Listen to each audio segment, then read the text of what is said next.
What's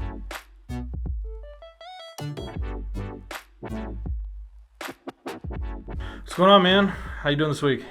Well, finally we got the construction done on the house, so Yeah. it's looking good. Yeah, that's finally. been a journey. Last 4 or 5 weeks. Huh? Yeah. The bathtub's coming on Monday, the new one, so that'll be the finishing piece, and it's been pretty nice. You know, it's ended up being a much bigger project than we thought it would be, but the end result is really nice. So it's nice to have a nice space, nice living space. Great. And Great. so yeah, that's been the most dominant thing. I've been continuing on my health journey. You know, I started a diet a few weeks ago, and this week I started at the gym, lifted some weights, and I'm happy to say that I can raise my arms about shoulder high today. So Okay. it's been pretty brutal. My body apparently is not 20 years old anymore, and I can just bounce back from lifting, but it's been a struggle. I can understand that, man. I can't do the gym. I've tried several times, and I just can't get into the weights, so I like to walk. Mm-hmm. Yeah, I do the treadmill on an incline for about 20 minutes, and then I lift, and then I do a little bit more on the treadmill till I can't take it anymore, or till it's time to come to work. So. I was thinking more like I like to walk in the park. Oh, okay. Walk to a park bench, sit there for 30 minutes. Yeah. And walk home, and Yeah. then pretend like I did something. Fair enough. I think that's the move. What am I doing with myself at the gym? Yeah. It's awful. One of my buddies did really good with swimming, though. He swam laps, and he ended up shedding a lot. Yeah. So It's not a bad idea. Not a bad idea. I'm Scott Hess, tax and business consultant. I'm John Barton, small business owner. Remember the tortoise and the hare? Slow and steady wins the race. We started Turtlesmith to help people start small businesses, providing information and resources to small business owners and entrepreneurs. Build a solid foundation and forge your dreams. Well, this week we're talking about our next step in phase 2, and it's develop a scaling strategy. And the end goal is to develop your future plans. And this is kind of a fun step. This is where you get to dream a little. You know, in the first few steps, we talked about narrowing your focus, keeping your services and product line relatively small so that you could be an expert on just a couple things. Here, it's about dreaming big, you know, really developing those 1, 2, 5, 10, 15-year strategies, which I think I was the first one to introduce you to the long-term strategy. We got a pretty hefty 15-year plan for Turtlesmith. That is correct, yeah. Mm-hmm. So one of the ways that you can kind of look at this, and that I like to look at it whenever I'm thinking of a project, is to think backwards. So we had a dream for what we wanted Turtlesmith to look like in 15 years. And that was easy to see. We could see exactly all the services that we wanted to offer, and we could see everything that it would, encompass. But unless we just had several $100 million to throw at it, there was no way we were going to just go from nothing to that right away. So we had to kind of work backwards. So I like to think about a scaling strategy of looking way out into the future, seeing that kind of picture of what I want my 10, 15, 20-year plan to be, and then start looking back. You know, what if I'm looking at 15 years, what does year 12 look like? What does year 8 look like? What does year 4 look like? And then it makes it a little bit more manageable because there's a lot of steps in between now and the end goal. Now, what about people who don't necessarily want to scale? What if they just want to get to a place that's comfortable? Us, for example, right now we're pretty much at capacity. Lulu just went back to China, and she showed me video of the shop and everything. And I used to tell people all the time that we had basically an oversized workshop. Mm-hmm. But now, actually, we do look more like a factory, even though we're not an assembly line. We're still kind of operating like a workshop, but every square inch of our spot is filled. You know, we can't even hire any more people because we don't have a place to put them. And that's not a bad point. You know, if you want to make your business just to a point where it's comfortable, you're making a reasonable amount of money, maybe you've hired some people to do most of the work and you're kind of just on easy street and that's your goal, that is a fine goal. Definitely. And so if that's the future plan that you want, that's what you should think about now, because all of the actions that you take in the beginning should be in service of that long-term goal. So if your long-term goal is easy street, that is just fine. Now, do people need to be thinking of building up reserves though? So I know that we don't want to have, just growth for growth's sake. Because a lot of people grow too fast, and then when something catastrophic happens, then suddenly they're laying off half their workforce. It happens often, especially in the expansion phase. So companies kind of go through, a growth phase at the beginning, and then they'll plateau, and then they'll grow again and plateau and grow again and plateau. And sometimes during that growth phase is where you see layoffs or trimming the fat or trying to, cut things down because you just expand too fast, and then you plateau, and you've thought you were going to keep growing, but you plateau for a little while and you can't afford everybody. So in this scaling step, it's going to be impossible to really predict the entire future, but you just want to kind of come up with your plans. Like what is a good 1-year goal? What is a good 5-year goal? And what is a good 10-year goal? And so pretty simply, the typical 1-year plan for any business is profitability. You're trying to go from nothing to a profitable enterprise. And if you can reach that within 1 year to 18 months, that is a pretty successful business. As most companies take about 18 months to turn a profit. And so in your 1-year plan, you're just growing towards that break-even mark. And then you can look at, well, okay, once we break even, what are we going to do next? So are we going to try to maximize our profit? Are we going to expand? What's the goal? And so a 5-year plan, maybe I've maximized my revenue at my current location, and that's where you're at. You have maximized your capabilities of your production. And so now the question is that it? Is that the end of JB Cases? Just maximize profit, continue to make the same number of cases every year at a maximum capacity, or do you want to expand? And we've talked a little bit about expanding your product line, doing ancillary products or things like that. And that's what we call horizontal integration, is when you start offering similar goods and services to what you that's where we would be at right now, is to say, what can we offer that we don't actually make? So one thing about me, for example, is that I have always wanted to control everything that goes into our product as much as possible. And that way I didn't have to depend on other people. I tried that also, outsourcing certain parts from different people and things like that, and even working with other factories. And it's just that none of them seem to want to do it to the standards that I want. So it's just always been easier to say, let's control everything that we can. So my big worry, with going out and getting other products to sell, alongside our stuff, is how do I control for quality on that? That's a big concern when we're thinking about scaling and thinking about investing, because these other factories, they also want to have certain minimums. They want to have, they want to know that they're going to be getting enough business from you. And you're also dependent on them for whatever their pricing is. They could change their pricing at any time. So yeah, I can see where that's a big concern. But it is something that if we want to grow at this point, that's what we have to do, because in our current location, as you mentioned, we're maxed out. I've got a big order, I wouldn't say a big order, but I've got an opportunity to do a big line of cases for one of my clients. But after talking with Lulu about it, I don't see a way to do that without actually establishing a different facility, hiring more people, outfitting that facility, and so on. Right. We had thought that we might be able to partner with a factory that we knew of, but it turns out that factory closed a few years ago. Oh, no. Okay.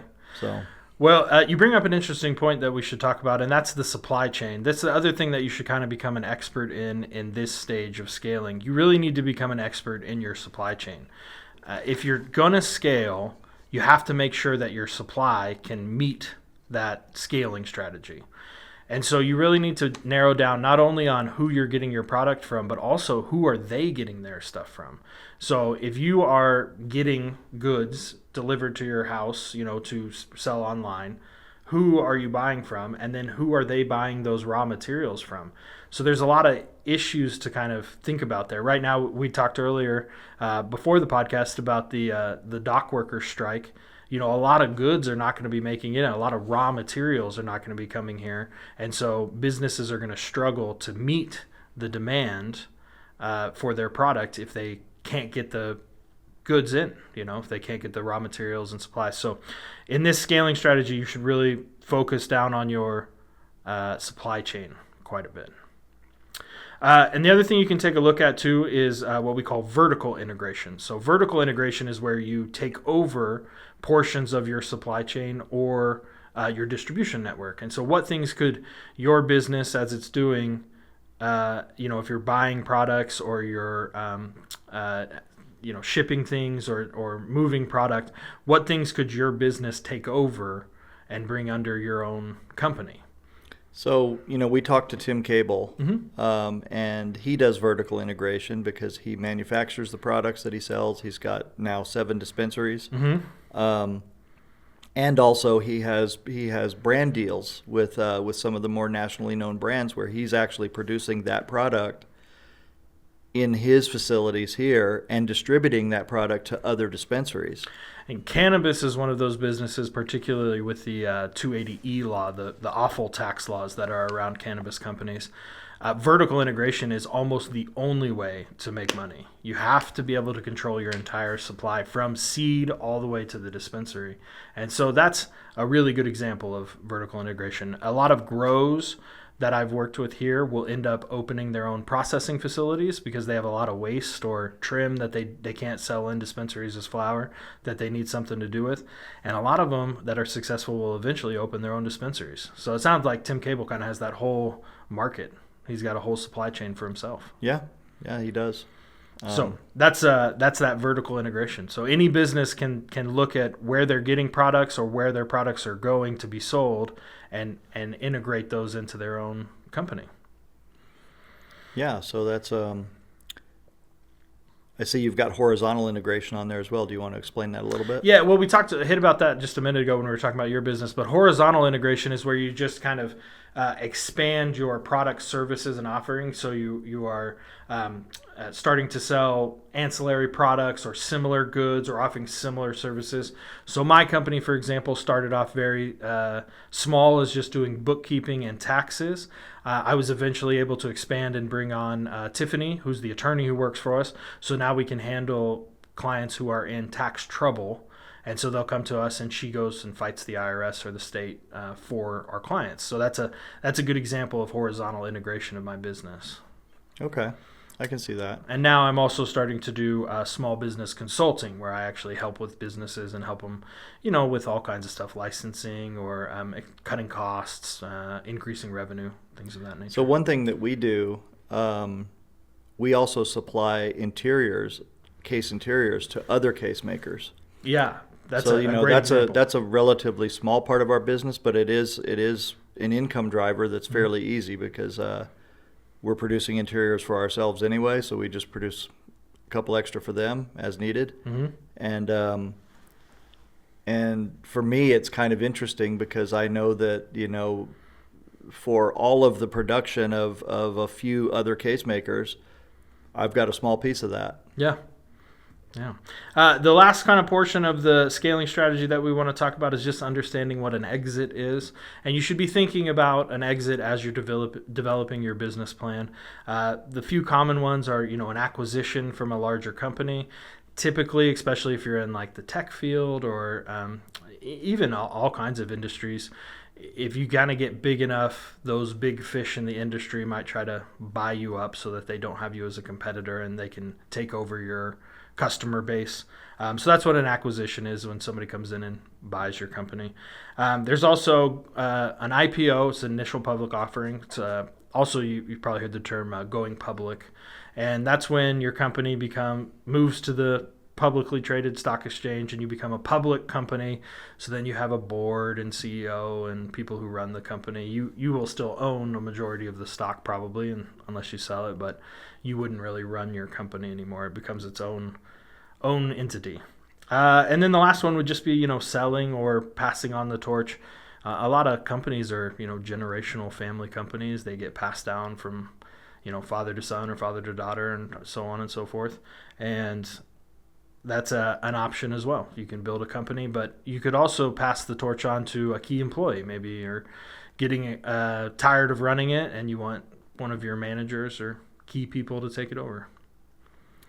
Yeah, I mean, those are all important things to think about. It's kind of what Lulu and I are starting to think about for JB Cases, is what to do with that. We're looking at about another 10-year horizon on that to say. Yeah, and your company is a little interesting because it's a tough one to come up with an exit for. JB Cases doesn't really work without JB, and without Lulu, who's really the key to running that over there. So it's important when you're developing this scaling strategy, or when you're developing your business plan, that you have a thought to what would happen. Will the business be able to continue to run, or is it just too wrapped up in you as a person? And that is a big concern. In my industry, in the billiard industry, we've seen a lot of consolidation. We've seen private equity come in and start buying up brands, legacy brands, and wrapping them. They are doing a lot of horizontal integration. They'll come in and buy a cue maker. They'll come in and buy a table manufacturer or a cloth brand. But our company at this point, even though on paper, as we've spoken, it's worth, a certain amount, it would be difficult for someone to come in and purchase us and run it unless they were able to put specialized people in place like my wife, or people that would understand my sensibility and continue that. Yeah. I struggle with the same thing right now. There's no way I could sell my accounting firm because all of my clients are only my clients. They want to work with me. So it's not like I could put somebody else in my seat and have them just run the company. It'd be impossible. Right. So when I'm thinking about that as an exit strategy, I have to think that the only way that I could really sell my company or have a company that could have an exit is by expanding. I would have to get much bigger, where we had a lot of clients, a lot of accountants, a lot of lawyers working on tax cases to then be valuable. Right, so less dependency on you and your particular personality. Yeah. Right now people want to work with me, my company, but they want to work with me. I need them to start wanting to work with the company as a whole, which will take a while. So. Yeah, no, I mean, I get that, because one of the things that attracted me to you is how approachable you are, how easy you explain things, how much you're able to put my mind at ease. And the accessibility, did I say that? Yeah. Yeah, I mean, that's just amazing to be able to call and you pick up the phone, you call me back right away, and whatever my concern is, you're able to alleviate it pretty quickly. Or if it's something important, you're like, well, get your ass in here and let's get it taken care of. Yeah, and at some point, if I continue to expand, that's going to turn some of my older clients off. They're not going to want to stay with me anymore because I'm going to become less accessible. And I see that with my business as well. People call in, they want to talk to me. And it's funny, but selling the product that I make has always been the least favorite part of the whole process for me. Yeah. I think that's typical for a creator or a manufacturer. The selling part's the worst. My brother makes great wine, but he hates selling it. He cannot do it. Now the funny thing is, when I say that, is it's the one-on-one sales that I really don't like. Yeah. Even though I've become pretty good at it. But the presentation of my product, to get in front of a camera and say, this is what we do, this is what the competition does, and so on, I like that part of it, because I like, it's kind of the show and tell part of it. But just that daily grind of having to get out there and pitch your product to someone, on a one-on-one basis, has just never felt really great, But it is nice when people start to understand what you offer. But it does make you a key person. It makes you somebody that they feel like only you have that knowledge. And so that's one thing in our company that we've tried to do is try to train everyone to have the same amount of knowledge that I have as far as what can be done. To reduce the amount of I don't knows, or reduce the amount of knows that shouldn't be knows. but it's hard. It's hard to bring somebody in who's been with you for 2 years and impart 17 years of knowledge into their brain, because there's always things that you forget to tell them that are just so intuitive to you, like breathing. And also there's a certain point where, they don't really care about it as much as you do. Yeah, that's always the hardest part, finding somebody that cares enough. But the training, that harkens back to that training manual. You got to get those standard operating procedures and make sure that somebody can take your place. Well, just to kind of recap what we went through, develop a multi-year plan for your scaling strategy, fully understand your supply chain, from start to finish, even the raw materials. And if you're using like cotton, pay attention to, where they're growing it and stuff like that. Vertical and horizontal integration, and then, understanding those exits. Any other thoughts on scaling? No, I mean, I think that, my one of my few bosses in my life, his name was Scott as well. It's a good name for a boss.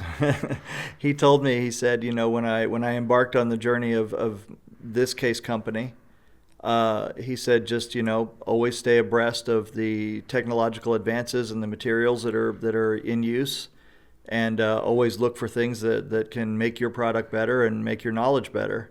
Yeah. So I would say that would be my advice, is as part of scaling and thinking about the future, is where will my company be in the future in relation to the technology that is available? Will I be a company that's keeping up with that, or do I not need to keep up with that? Mm-hmm. So I think that would be important. That would be my last bit of advice there that he gave to me. So I'll pass it on to you guys. That's a great piece of advice. And that guy, Scott, sounds like a good boss. Like all he was pretty funny. Yeah. This episode is sponsored by JB Cases. JB Cases is a pool cue case company specializing in custom cases. They have been in business since 2007, and their motto is true protection, true durability, true comfort, and true custom. Visit them at jbcases.com. Well, in this segment, we're going to talk about key employees and what you can do to mitigate the risk of having key employees, and also how to keep them happy. So you have one key employee, but that's your wife. So yeah, not too bad there. Well, I mean, she's absolutely the linchpin for my company, because obviously she's the one who handles all of the logistics. Mm-hmm. So yeah, I mean, she could definitely be described as a key employee. But as you know, we also have other people in our shop, for example, like the person who runs the laser and does the design there. If she were to go away, then it would take a while to find somebody else and train them and get them up to speed. Yeah. Key employees represent somewhat of a risk to the business owner. Here at our little podcast, we have our key employee, Calvin, and if he were to get, hit by a bus next week, we're kind of screwed. We don't know the logins for everything. We're not sure how to do all of this. This kind of whole project would come to a screeching halt. So there's a few things that you can do to mitigate key employees. The first one is cross-training as soon as possible. Now, as you're building up your business, you're going to have a point where you can't afford an extra employee, but you do need one for cross-training. So you're going to have to work that out kind of as you go. But as soon as we can get an assistant in here to help Calvin out, then that mitigates our risk, because not two people are going to have trouble or be sick or, not be able to work for a while. And then the more you can kind of cross-train within your business to make sure other people can handle the duties of somebody that's missing is good. And a lot of business owners, I think, they turn themselves into key employees. Mm-hmm. Because they don't want to delegate. They don't want to give away any power or secrets, for example, or something like that. And there's something to be said for that, too, because an unhappy key employee is a future competitor. And I was a key employee at my old company, and then now I'm a competitor of that company. And it's happened to a lot of my clients. They'll have managers or really good people come up through their organization. They make them key employees with a lot of responsibility, and then for some reason they get unhappy, and now you have a competitor. And that competitor has inside knowledge of your company, so they know where to hurt you if they really want to. 100%. Yeah, and it's tough. And with this non-compete deal, I don't know how that's all going to shake out. We've heard back and forth a little bit on it, but in some states, like in Oklahoma, non-competes are kind of worthless. You can't do much with them. It's kind of funny. I was watching a podcast the other night with Hassan Minaj, and he had on Lena Khan, who's the 32-year-old chair of the FTC. Yeah. And she's been really aggressive. Business industry kind of hates her, because she's been really aggressive going after big companies and corporations, and with the non-compete stuff, for example. And yeah, she addressed that as well. She said, the non-competes, some of them are just so silly. Like I didn't know this. We had spoken about it before, but I didn't know, for example, that in one of her examples that she gave, she said a security guard, for example, was prevented from going to work for another security guard, going to be a security guard at another place. Yeah, they just strap you into these contracts, and then you're screwed. It's the worst. Yeah, she said some of it just didn't make sense. You had just normal low-level frontline workers that would have no impact on anybody's business by simply switching jobs. Yeah, and yet they were prevented. Yeah. Yeah, those non-competes are a good thing in some instances, but they really need to be much more regulated in who has to sign them and who can use them. For like a CEO or a real high-level C-suite executive, it's important that they don't steal all the company's secrets and go work for the competitor. But yeah, a security guard, come on, man. That's ridiculous. Yeah, I didn't know that it was extended to that low of a level, but it did. So I can understand her point, and I can understand the point of industry too, that you can't just wipe them all away. Yeah. Well, another way you can kind of mitigate your risk with the key employee, and we've talked about this several times. I am at fault for really screwing this up, and that's key man insurance. So you can get a key man insurance policy from your insurance broker, which has insurance for the key man if he were to be incapacitated or not be able to work for you anymore, or, God forbid, passed away or something like that. I had a partner in a business. I invested a lot of money into him and his dreams and his kind of business idea. The whole thing centered around him performing, and then he ended up passing away right as we got started. So I lost the entire investment. So having key man insurance, particularly if you are investing or buying a company that maybe you're not super familiar with, or if you're buying into an industry as an investment, and you're kind of running this company and there's some managers, you should definitely have some key man insurance so you can get paid if they can't perform or something happens to them. So those are ways to sort of mitigate your key man risk, is cross-training as much as possible and maybe having a little bit of insurance. The other way is really just to kind of keep within reason, keep your key employees happy. I do everything. I have a couple key employees. I do everything I can to keep them happy. A little bit of extra bonus once in a while. Try to make sure you get positive reinforcement. Do I give you enough positive reinforcement, Calvin? Yes. There you go.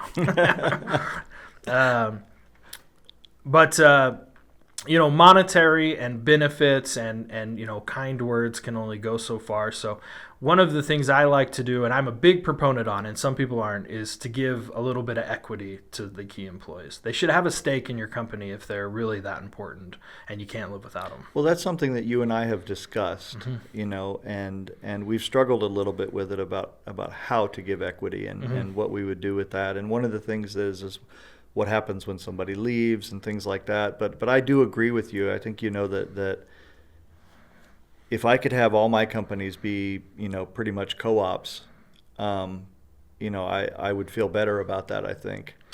But, well, it works in some industries and it doesn't work in others. So like you were trying to do it with Chester's, which I think is a very valiant and optimistic way of looking at it. But it's hard to have 5 people, as employee-owned companies, and it's too small for that kind of operation, so it doesn't really work that well. Yeah, I know it's something we're struggling with, but it is on my mind a lot, because like you said, I feel like people perform better when they do have a stake in it. I agree entirely. So, a couple things that you can look into when you're thinking about that is, there's sweat equity, is what it's called when you just give away a portion for their work. But usually that equity is vested over a certain time. And vested means that they have to work there for a period of time to earn that interest or that equity. And then you can also look at buybacks. If they were to leave or pass away or something like that, you have the option immediately to buy back the equity so that they can't leave and just retain that ownership forever. So yeah, I think I think that's something worth thinking about. If you're, especially if you do have key employees that you're really dependent on. Planning for raises, salaries, things like that. Things always change. Cost of living always goes up. Yeah, we talked a little bit about that in our employment section a couple podcasts ago, but you have to be willing and able in your business plan to give raises. You can't keep somebody at the same salary for 20 years. It doesn't work. They have to get incremental bumps, and as they continue to get more responsibilities and more integral to your company, you got to pay them more. Yeah, so you need to be planning on that. Like, how are you going to make more profit? And where can you cut your costs? Things like that. I've spoken a few times here about a 2-second lean, for example. The Toyota production process, TPS, or was it Toyota production? Anyway, it's Toyota production something, but it's basically nicknamed lean. And the idea there is that the company is always looking for ways to become more efficient, to do the job in less time. Yeah. Not for the purpose of cutting employment, but for the purpose of making it better for employees and easier for them to do their job, and also have them cross-trained. So that anyone from any other team can step into that process, and that everything's well documented. It's just step 1, step 2, step 3. Toyota, for example, is down to where they're shaving micro fragments of a second off their process and considering that a success. Yeah, but it adds up. Yeah. So. And the 2-second lean guy, he was he has his name's Paul something, I forgot, but anyway, you guys can look it up. 2-second lean. It's audiobooks that are free on YouTube, for example. PDFs are free. Yeah. It's a great book. I read through it. You did? Good. Well, he has a woodworking business, a woodworking supply, basically. So a lot of the things that you see on cabinets and things like that, he's supplying the parts for that. Yep. And through the whole lean process, when the recession hit in 2008 with the housing bubble, a lot of his business dried up, or decreased, and they didn't fire a single person. They just said, we're going to find the savings inside of our processes so that we're able to make more profit off of what we're making. We're able to do a better job. We're able to service our customers better. And they actually were able to expand. They used those savings to purchase new equipment. We talked about this before. So in that sense, he decreased the amount of key employees he had and increased the amount of general knowledge that allows people to step into any process. Yeah, that's a great point. Nailing down those processes really can eliminate. It sounds like both companies that you talked about and Toyota just eliminated any need for a key employee or a linchpin that's kind of holding up the works if they're not there. Yeah, and I think that's, and again, that's also a matter of scale as well. If he was a 5-person operation, it would be different, but as a 50 or 100-person or 200-person operation, then you've got more opportunity to be able to cross-train people. And it's going to come, no matter what industry you're in or kind of as you're growing, you're going to have some point where there's going to be a key employee that's really running things or it's going to be a big problem if they don't show up or can't perform as you grow. And that just happens to every industry. But using those tricks with the 2-second lean and the efficiency can really cut as much of that out as possible. So it's a great way to mitigate it. Yeah. So that is So back to the equity that we were talking about before. A lot of times when I talk to my clients about this, about giving a little equity to their employees or key employees, they always ask me, like, what is a good amount? And that's a really tough question to answer. How much equity should you give? You as the business owner want to give as little as possible to still make them happy. And then the employee will always want more, no matter how much you give them. But usually a good sweat equity is somewhere between 5 and 10%, somewhere in that range. If you try to give an employee of a small business like 1 or 2%, that just seems kind of like they don't understand. That seems like nothing to them. 1% of Google would be great, but that's what I was going to say. 1% of a small operation is paltry. For the investor class, right? I noticed that when often when I hear investors talk about their investments, mm-hmm. I'll listen to the venture capitalists, a lot and stuff like that, and they will talk about, they have a 5% stake in this company, they have 3% in this mm-hmm. company, and they're very diversified, but they're happy with smaller stakes in companies that have a chance to be enormous. Yeah, but a key employee is not going to have, he's not working for 10 different companies that he has 3% of each. Right, and so that's what I was going to say is that when you're talking about giving up a percentage of your company to your employees, then 10% sounds small mm-hmm. to them. But it's not. It's not. And that was going to be my next question to you was, how much transparency should a small business owner have? Should they, like I've struggled with this. I've struggled with, like, should I just open up the books and show everybody what the costs are, where we're at, and invite them to, make it better? That's another real tough question. My gut instinct is absolutely not. You don't want to show all of your employees exactly how much money you're making because the books of net income, net income does not equal cash flow. Sometimes you have debt, sometimes you have things off the books that you're paying for. So you might be making a couple $100,000, but at the end of the day, you might only be taking home $100,000, or you might be saving up for something or whatever. And an employee looking at, a cash reserve of $200,000 or an income of $300,000 a year is going to say, well, why don't I make an extra $20,000 or $30,000 or $50,000?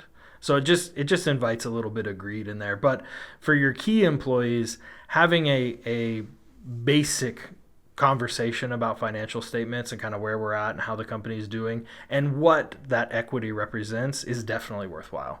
So if I were to give, 10% of the company to somebody, they would have a knowledge, we make, about $4 or $5,000 or $10,000 after expenses. And so, that 10% represents an extra $500 a month in your paycheck. That's going to happen. And that's great.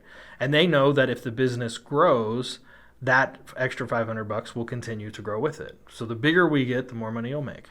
Right. So, and someone in the audience, please correct me if I'm wrong on this, but I believe that I remember that, like in Germany, for example, the CEO pay is capped at certain multiples of what the lowest employee makes. I think there's a few countries that do that, yeah. And I've often wondered, if that's not something that we should do. I heard somebody. That's a much bigger argument between free market capitalism and no, I know socialism. that. I know that, but I saw a statement the other day that said something along the lines of instead of a minimum wage, why don't we have a maximum income? Yeah. So like if you get to a billionaire status, for example, you've made $1 billion, right? That's how much you're bringing in or how much you're worth, right? Congratulations, you won capitalism. Yeah. Yeah. You're the winner. And anything above that, we just distribute to the people in your companies or whatever, and we help them along the way. Well, but then it's hard to really quantify that, because let's say I owned a company that had that was worth $1 billion. I owned 100% of a company that was worth $1 billion.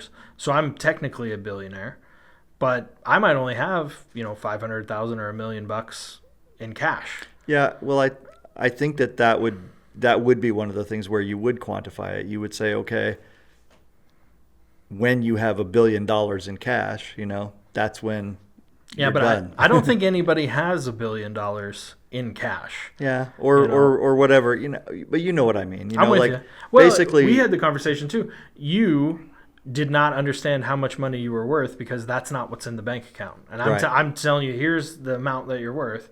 But you're like, that's not right. It doesn't make any sense. Well, it doesn't, because if you say I'm worth $1 million and I feel like I can't put my hands on $1 million, then Yeah. I don't feel worth $1 million. Right. But theoretically, you could if you liquidated all assets. You would. Right. That's how much you would have, and so that's your net worth. Right, and I understand that from an accounting standpoint, Right. and I think you can understand it from a visceral standpoint, Yeah. I want the stack. Yeah. Well, that's why they did the crazy high tax rates. We've talked about that before. There was like a 90% top tax rate. That way, nobody could make over a certain amount of money. Warren Buffett said something, and I don't think there's a business podcast that's ever been created that hasn't said Warren Buffett said. Yeah. At some point. I think he's referenced everywhere. Yeah, for sure. But he said something that was pretty profound. He said, how do you measure wealth? He said, wealth is measured in the amount of days that you can live without working. That's a very interesting one. Okay. So, that when we're talking about how do we measure, like when someone has quote unquote won capitalism, right? Yeah. Like if they could live all of their days with all of their, dependents and people who are dependent on them, without working another day in their life, they won capitalism. Okay. Whatever that means. There you go. It'll be different for different people, but I think I've got about 35, maybe 40 days. Yeah. So, we were talking a little bit earlier about AI and all that, and so that these might be the type of thoughts that we have to have. As much as people rail on things like socialism or communism or things like that, maybe we have to rethink capitalism and say there has to be a way to be capitalist, to be able to earn quite a bit of money, to be able to be financially secure, without the constant struggle where you're trying to hoard a bunch of money, or build up as bunch of money as you can while people around you, are still struggling. Mm-hmm. That's one of the things I struggle with, because I know that I get told this a lot when I talk about these ideas, because I'm a capitalist. I own companies. I'm trying to make a profit, but I also come from being very, very poor, homeless. Yeah. When I was a kid. So I understand what abject poverty means. I understand what the struggle means. I understand when you don't have enough money for heat. And so to me, I feel like that there has to be a better way to make sure we're doing better by a broader number of people. Germany, like I said, they have their caps on CEO pay. Mm-hmm. They have millionaires and billionaires. They have people that are very wealthy. They just don't have people that are outer space wealthy. Like make their own dick rockets. But well, you think about it. Like a billionaire. Well, they've bought everything they can. There's nothing more on Earth they can buy. So let's make things to take us away from Earth. Yeah. But. Well, we're not worried about making billionaires. Right, I'm not. Here at Turtlesmith, we're interested in making you a millionaire. And but that's the thing I'm talking about is we're interested in making ourselves millionaires, right? Mm-hmm. We're interested in making sure that we've got a real solid, 100,000 to 500,000, whatever. We're not going to put a cap on that, but a really good solid yearly income. Yeah. That fits our needs. Yeah. While we're building a company and we're doing right by the people who are working for us. Yeah. And then there's always, as we're talking about this key man concept, there's always that struggle of how do I do right by these people who are so important to my company? And a lot of times people grow with the company, they become family. Their families, you really get invested in them as people. Yeah, that's the most stressful part of business ownership, in my opinion, is I know all of my employees, families, I know who they are, and if I fail to perform and they don't get paid, then I feel like I let their entire family down. Yeah, So, I mean, there's been a lot of times, back in 10 years ago, when we didn't have enough money to pay payroll, and we were really scraping by. There's been times when I've gone to my own customers and said, hey, can I borrow some money from you, against a future order, against a future delivery, so that I can make payroll. yeah. Well, you did right by your key employees, and that's So, what it's all about. yeah, I married mine. There you go. I locked her up. There you go. That's the way to do it. One way to do it, anyway. This episode is sponsored by JB Cases. JB Cases is a pool cue case company specializing in custom cases. They have been in business since 2007, and their motto is true protection, true durability, true comfort, and true custom. Visit them at jbcases.com. Well, I guess the next topic we're doing is what doesn't affect you, which I like these ones. And today we're going to talk about the upcoming election, right? Politics in general. What to do in the event of a Democratic or a Republican presidency and what that means for your business. And it really doesn't mean shit. For the most part, I think it really doesn't. No. People get way too wrapped up in that. Yeah. For your personal life, there are things that can affect you, on a liberal or moral or, social front. But for business, you can still make money. It's still America. That's the thing I wanted to reference. So before I referenced, I've said this a few times in our podcast, and I'm going to reiterate it because I like it so much. But there's a little book that I picked up somewhere along the way. I actually ordered it off Amazon, so I don't know where my copy is, but for a while I actually carried it with me all the time, and every morning on my walk I would read it or I would listen to it on the podcast. Mm-hmm. Now, that doesn't mean that I follow all the advice in it, because I should, but I don't. But it is called The Way to Wealth by Ben Franklin. Mm-hmm. It's written from the point of view of one of Ben's alter egos or pseudonyms is Richard Saunders. Yeah. As a Poor Richard's Almanac. Okay. Yeah, So yeah, everyone's heard of that. Yep. And then so Richard Saunders would dispense, like proverbs and kind of wise quotes and things like that he had basically gotten from philosophers throughout the ages. And this book is basically detailing, how he's riding by an auction, and so there's going to be an auction of some wealthy person's stuff. They went bankrupt or whatever, and the people are milling about, and they're kind of just bitching about taxes and the government and everything, and he's writing this from a point of view of just listening, and. So someone in the crowd turns to a preacher in the crowd and says, Father Abraham, what do you think about this, about the taxes and the government and everything? And Father Abraham replies, he goes, yeah, the taxes are pretty heavy. Government is a burden, but they're not nearly as much of a burden, not nearly as much of a tax as the things that you do to yourself. So I'm going to, if you can indulge me for just a moment here, I'm just going to quote a little bit from that real quick. All right. If that's okay. Yeah, lay it on us, man. And he says, pray, Father Abraham, what think you of the times? So, times, right? So what do? We look on Facebook now, and everybody's bitching about the government, about politics. Oh my God, if the Democrats win, the world is going to end. If the Republicans win, the world is going to end. Oh, it's a constant thing around here. Clients come in, and it's if Kamala wins, we're all screwed, or I get an hour later, if Trump wins, we're all screwed. So listen to this, guys. Pray, Father Abraham, what think of you of the times? Will not these heavy taxes quite ruin the country? How shall we ever be able to pay them?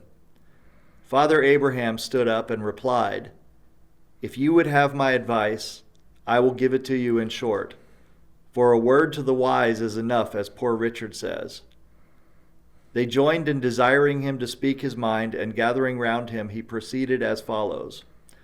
Friends, said he, the taxes are indeed very heavy, and if those laid on by the government were the only ones we had to pay, we might more easily discharge them. but we have many others, and much more grievous to some of us. We are taxed twice as much by our idleness, 3 times as much by our pride, and 4 times as much by our folly. And from those taxes the commissioners cannot ease or deliver us by allowing an abatement. So, and I'll let you guys read the rest of it, but if you understand that, so we've talked many times, right, about how I've wasted money, I've been impulsive, foolish, right, our folly. Yeah. I've been neglectful, of things that need to be neglected. So all of those things cost me more than whatever the taxes were in any given year. And that is something that is so important to remember on this topic, right? Is that you, as a business owner, can make money in any climate, regardless of what it is. I mean, outside of absolute catastrophe, right? Yeah. Like Hurricane Helene or whatever, wiped away a lot of people's businesses, and that's just the kind of tragedy that is so awful, and that's one that will ruin people, of course, Right. But aside from that, right, if your business is healthy and well, then it should be healthy and well in just about any political climate. Whatever it is, without, as long as there's not active oppression going on, or aren't roving bands coming through the streets. As long as it's still America. Yeah, as long as it is what it is. I often hear people say, "Oh, we're losing our freedom," or this. We're not. I have lived in so many countries. I've lived in China for 7 years. I lived in Germany for 10 years. Believe me, guys, in America, we still have a lot of freedom to move and a lot of freedom to do things. For as much as anyone thinks the government's on your neck, the government is not nearly as much on your neck as it is in other countries. Earlier we talked about, you said regulations, right? We said, somebody said, well, I come. I went overseas and I built a factory over there. It was Apple. Yeah, it's much easier to build Right? a factory over there. Sometimes it is. Yeah. Sometimes it is, right? So Spartanburg, Tennessee has a BMW factory. Mm-hmm. Oh, I didn't know that. In Tennessee, they have a BMW factory? Yeah, they have a BMW factory. Now get this. At the BMW headquarters, which I believe is near Munich, they have 3 office buildings. And this was, this may have changed now, but when I read this story, there was 3 office buildings that were identical. These buildings are identical, right? And they wanted to build a 4th one. And they had so much red tape from the German government over this, right? Even though every little bit of the plans and everything was exactly the same as the previous 3 buildings that they built. They eventually just abandoned that building and decided to put that money into the Spartanburg plant, where they were welcomed. They were able to get it up and running in a year or so, as opposed to many years that they would have had to put it into that other office building. So the point that I'm making there is that I forgot the point that I was making. Okay. The point that I'm making is that you have to be aware of your business climate that you're in. Yeah. You have to be aware of the rules, but in truth, per my experience, it's much easier to get things done in America, even with the bureaucracy and even with the red tape that we have, than it is in a lot of other places. Fair enough. Well, I think that's a good place to end it. Ben Franklin and a story about Germany. There you go, guys. So The Way to Wealth. So it's a very short book. You can get an audio version of it on YouTube, for example. Yeah, definitely worth a read. It only takes about like 15-20 minutes to listen to it, Mm-hmm. and it's worth it. Yeah. I need to get back in the habit of listening to it every week, just to kind of remind myself. There's a lot of other good stuff in there, about there's key employee stuff in there. There's minding your business, minding your store, not trusting too much to others so that you're on top of your stuff. So I agree. That's a good place to end it. Fair enough. Well, check us out at turtlesmith.com. And you can find this podcast everywhere, right? Turtlesmith Absolutely. OK on all our social medias, and we're everywhere now. Yeah, we're on Apple, we're on Spotify, we're on where else are we? We're on YouTube. Yeah, iHeartRadio. Right. We're just all over the place. If Elon Musk goes to Mars, we'll be there too. There you go. There you go. But so I do want to say to everyone, please like and subscribe, hit the bell so that you're notified when our new podcasts go up, and that way you'll never miss an episode of wisdom dispensed through the timeless mouth of Father Abraham and Poor Richard's Almanac. There you go. There you go. All right, man. We'll catch you next week. All right, take care. Bye-bye.